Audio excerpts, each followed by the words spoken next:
മുഖ്യമന്ത്രി പിണറായി വിജയനും ശബരിമല സ്വർണ്ണ കവർച്ചാ കേസ് പ്രതി ഉണ്ണികൃഷ്ണൻ പോറ്റിയും ചേർന്നുള്ള ചിത്രം സമൂഹമാധ്യമത്തിൽ പോസ്റ്റ് ചെയ്ത കേസിൽ KPCC രാഷ്ട്രീയകാര്യ സമിതി അംഗം എൻ സുബ്രഹ്മണ്യൻ പോലീസിന് മുൻപാകെ ഇന്ന് ഹാജരാകും.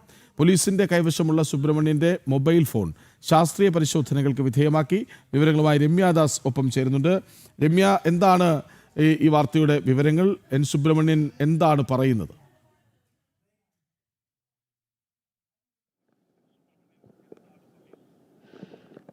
കൃഷ്ണരാജ്, ഈ സ്വർണ്ണ കവർച്ചാ കേസിൽ ഉൾപ്പെട്ടിട്ടുള്ള ഉണ്ണികൃഷ്ണൻ പോറ്റിയും അതുപോലെ തന്നെ മുഖ്യമന്ത്രി പിണറായി വിജയനും ചേർന്നുള്ള ചിത്രങ്ങൾ ഈ സമൂഹ മാധ്യമങ്ങളിൽ പോസ്റ്റ് ചെയ്ത KPCCയുടെ രാഷ്ട്രീയകാര്യ സമിതി അംഗം എൻ സുബ്രഹ്മണ്യനാണ് ഇന്ന് ഈ വിഷയവുമായി ബന്ധപ്പെട്ട് ചേവായൂർ പോലീസിൽ ഹാജരാവുക.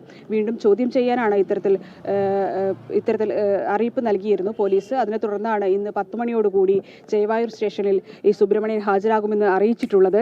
ഈ പ്രാഥമിക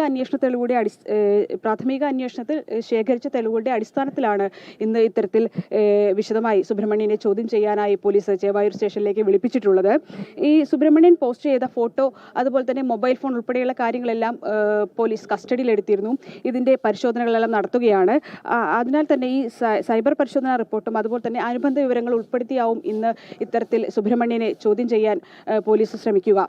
ഈ സുബ്രഹ്മണ്യന്റെ മൊബൈൽ ഫോൺ സമൂഹ മാധ്യമങ്ങളിൽ ഈ ഇത്തരത്തിലുള്ള പോസ്റ്റ് ചെയ്ത ഈ ഫോൺ മറ്റൊരാളാണ് ഉപയോഗിക്കുന്നതെന്നാണ് സുബ്രഹ്മണ്യന്റെ ഭാഷ്യം. അതിനാൽ തന്നെ ഇത്തരത്തിൽ ഉപയോഗിക്കുന്ന ആളെ കൂടി വിളിച്ചു വരുത്തി ചോദ്യം ചെയ്യാനാവും പോലീസ് ശ്രമിക്കുക. ഇത്തരത്തിലുള്ള ഒരു വിവരമാണ് നമുക്ക് ചേവായൂർ സ്റ്റേഷനിൽ നിന്നും ലഭ്യമാകുന്നത്. ഈ ഭാരതീയ ന്യായ സംഹിതയിലെ സെക്ഷൻ 122 പ്രകാരമാണ് ഇത്തരത്തിൽ ചേവായൂർ പോലീസ് സുബ്രഹ്മണ്യനെതിരെ കേസെടുത്തിട്ടുള്ളത്. അത് നിലവിൽ കലാപാഹ്വാനം, അതുപോലെ തന്നെ അത്തരത്തിലുള്ള കലാപാഹ്വാനമുള്ള കുറ്റം ചുമത്തിയാണ് ഇത്തരത്തിൽ പോലീസ് ഈ നേതാവിനെതിരെ സുബ്രഹ്മണ്യനെതിരെ കേസെടുത്തിട്ടുള്ളത്. ഈ ചിത്രങ്ങളുടെ ആധികാരികതയെല്ലാം പോലീസ് പരിശോധിച്ച് വരികയാണ്. ഈ മൊബൈൽ ഫോൺ സുബ്രഹ്മണ്യൻ ഉപയോഗിച്ചിട്ടുള്ള ഈ സമൂഹ മാധ്യമങ്ങളിൽ പോസ്റ്റ് ചെയ്തിട്ടുള്ള മൊബൈൽ ഫോൺ നിലവിൽ ഇപ്പോൾ പോലീസിന്റെ കസ്റ്റഡിയിലാണ്. അതുകൊണ്ട് തന്നെ ഈ പോസ്റ്റിന്റെ ഈ ഫോട്ടോയുടെ ആധികാരികത പോലീസ് പരിശോധിച്ച് വരികയാണ്. ഇതുമായി ബന്ധപ്പെട്ട് കഴിഞ്ഞ ശനിയാഴ്ച സുബ്രഹ്മണ്യനെ പോലീസ് കസ്റ്റഡിയിലെടുത്തിരുന്നു. എന്നാൽ കോൺഗ്രസ് നേതാക്കളുടെ കടുത്ത പ്രതിഷേധത്തെ തുടർന്ന് നോട്ടീസ് നൽകി വിട്ടയക്കുകയാണ് ഉണ്ടായത്. ഈ വിഷയവുമായി ബന്ധപ്പെട്ടാണ്. എന്നാൽ ഈ വിഷയത്തിൽ കൃത്യമായി തന്നെ സുബ്രഹ്മണ്യത്തിനെ സംരക്ഷിക്കുന്ന ഒരു നിലപാടാണ് കോൺഗ്രസും കൈക്കൊണ്ടിട്ടുള്ളത്.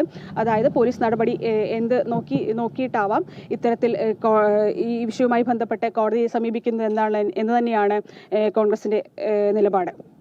കൃഷ്ണരാജ്. യെസ്, മുഖ്യമന്ത്രിയുടെയും ഉണ്ണികൃഷ്ണൻ പോറ്റിയുടെയും ചിത്രങ്ങൾ സമൂഹ മാധ്യമത്തിൽ പോസ്റ്റ് ചെയ്ത സംഭവത്തിൽ എൻ സുബ്രഹ്മണ്യൻ, കോൺഗ്രസ് നേതാവ്, അദ്ദേഹം ഒരുപക്ഷെ ഇന്ന് പോലീസിന് മുന്നിൽ ഹാജരായിരിക്കും. വിവരങ്ങൾ നൽകുകയായിരുന്നു രമ്യാദാസ്.